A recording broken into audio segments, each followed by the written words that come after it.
शिमला के जंगल में टुनटुनी चिड़िया अपने पति कालू कौवे के साथ रहती थी।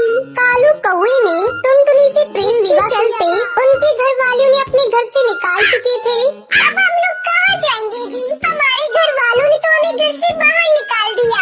आपके पास तो अभी कोई काम भी नहीं है। कहाँ रहेंगे हम लोग और क्या खाएंगे? अरे बगली, इतना बड़ा ये जंगल है, कहीं न कहीं हमें काम मिल ही जाएगा। और रहने के लिए मैं कोई किराए का घर देखता हूँ। जब मैं कमाने लगूंगा तो अपना घर भी बना लेंगे। अब चलो यहाँ से चलते हैं, पहले हम रहने का आसरा ढूंढते हैं। दोनों पति पत्नी जंगल के मुखिया जी से रहने के लिए एक किराए का घर ले लेते हैं।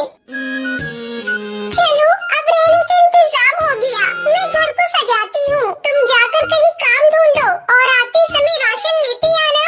अच्छा भाग्यवान, मैं जाता हूँ। इतना कहकर कालू कौवा काम तलाश करने चला जाता है। बहुत कोशिश करने पर उसे एक जगह काम मिल जाता है। शाम को राशन लेकर आप आ गए जी, जल्दी लाओ राशन, मैं भोजन बनाती हूँ। मुझे बहुत जोरों से भूख लगी है।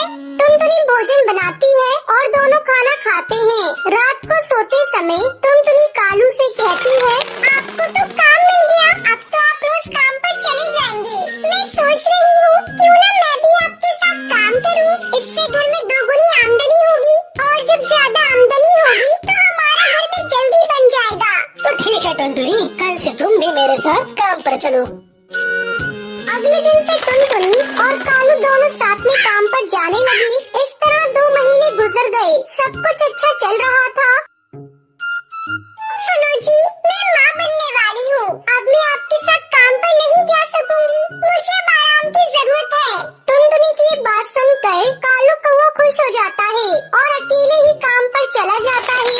इस तरह कुछ दिन गुजर जाते हैं। एक दिन जंगल का सरदार कालू, अरे ओ कालू, जल्दी घर से बाहर निकल, मुझे तुझसे बहुत जरूरी बातें करनी है। मुखिया की आवाज सुनकर टुनटुनी चिड़िया घर से बाहर निकलती है। मुखिया जी क्या बात है? आपको जो कहना है मुझसे कहिए, कालू तो काम पर गए हैं। जब कालू घर आ जाए तो उसे बता देना, इस महीने से घर का किराया दुगुना लगेगा। रहना है तो दुगुना किराया देना पड़ेगा। वहाँ से चला जाता है। शाम को टुनटुनी ये बात कालू को बताती है। अब क्या होगा जी? वैसे भी आजकल मैं काम पर नहीं जा रही हूँ, कमाई भी बहुत कम हो रही है। दुगना किराया हम लोग कैसे देंगे? कुछ ही दिनों में अपना बच्चा भी आने वाला है, उसे लेकर हम कहाँ कहाँ ठोकरें खाते फिरेंगे। मेरा तो दिमाग काम करना बंद कर दिया है। एक बार फिर से हम लोग बेघर हो जाएंगे। टुनटुनी, तू माँ बनने वाली है, तू इतना चिंता मत किया कर। तेरे और बच्चे दोनों के सेहत के लिए अच्छा नहीं होगा। रात हो गई है, कल सोचेंगे क्या करना है। फिर दोनों पति अगली सुबह कालू काम पर जा रहा था। वो उस समय बहुत परेशान था।